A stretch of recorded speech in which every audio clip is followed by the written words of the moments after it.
கேப்பாப்பிலவு பிலக்குடியிருப்பு மக்கள் தொடர்ச்சியாக 4வது நாளாகவும் போராட்டத்தில் ஈடுபட்டு வருகின்றனர். ராணுவத்தினரின் கோரிக்கைக்கு அமைவாக பொதுமக்களின் காணிகளுக்குரிய ஆவணங்களை தயார் செய்யும் நடவடிக்கை முன்னெடுக்கப்பட்டு வருவதாகவும் விரைவில் அவற்றினை பிளக்குடியிருப்பு விமானப்படை முகாமுக்கு பொறுப்பான கொமாண்டருக்கு கையளிக்க உள்ளதாகவும் முல்லைத்தீவு மாவட்ட செயலாளர் ரூபாவதி கேதீஸ்வரன் தெரிவித்தார்.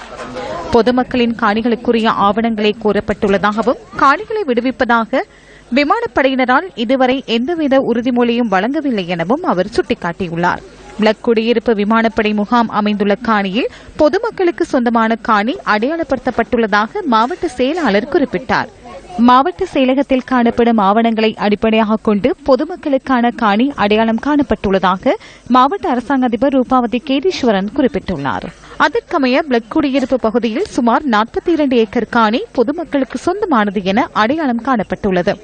இதேவேளை தமது காணிகளை விடுவிக்க கோரி கேப்பாப்பிலவு மக்கள் இரவு பகலாக ஆர்ப்பாட்டத்தில் ஈடுபட்டு வருகின்றனர்.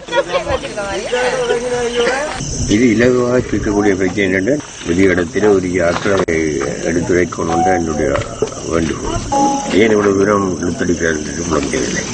நான் சொன்ன ஆர்டரை அமுல்படுத்தாமல் பொய்யை சொல்லி இதை இழுத்தடிக்கிறார் என்ற உண்மை ஜனவரிக்கு தெரியுமோ தெரியாது. இதுவரையில் நான் ஒரு ஜனவரிக்கு ஒரு ஆஜெண்ட் அனுப்புவேன்.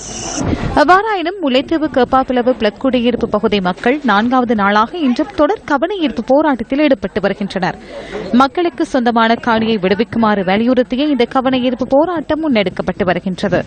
இந்த பிள்ளையில இத்தனை நாளா பணியில வச்சுக்கொண்டு இருந்து ஒரு அரசாங்கம் எங்களை என்னன்னு கேட்காத அளவுல ஒரு அனாதையாக இருக்கிறோம். என்னதுக்காண்டி எங்கட காணிய விடலாம் தானே. அரசாங்கம் ஒளிஞ்சிட்டுதான். மக்களுக்காண்டி இருக்கிற அரசாங்கம் எங்க போச்சுது? இலங்கையில வாழ்ற தமிழ் மக்கள் சுதந்திரமாக இல்லை.